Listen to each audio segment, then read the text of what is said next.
For many of us, when we hear the word cricket, we just think of this right here. At least in Texas anyways, but really, when you're talking cricket, you're thinking about a global sport, a very popular global sport that is now making a splash here in North Texas. So let's talk about it. Major League Cricket is bringing sellout crowds to DFW, and starting tonight, Grand Prairie is hosting the league's very first playoffs with the championship on Sunday. And despite the sport's popularity worldwide, North Texans, including myself, might not know much about cricket. Chris Sadeghi is here to give us a quick breakdown.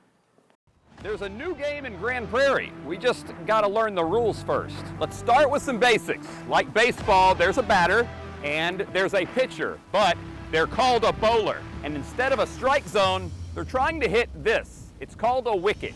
Unlike baseball, where there's 9 fielders and parts of the field are foul territory, cricket has 11 defenders and the entire field is in play. The goal of the two games is very similar. You get a certain amount of outs to score more runs than the other team. In baseball, both teams get 3 outs in each of 9 innings. In Major League Cricket, each gets 10 outs in just 1 inning. So how do you score? First, you hit the ball, and then the 2 offensive players run to the opposite wicket. Each time they switch is 1 run. But if the ball rolls all the way to the perimeter and it gets it away to the boundary for 4, it's 4 runs.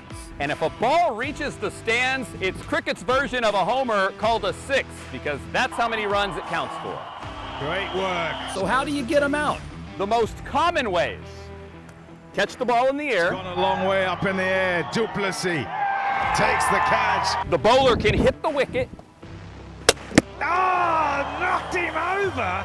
Or the fielding team can retrieve the ball and hit the wicket before the batsman reaches safely to the opposite side.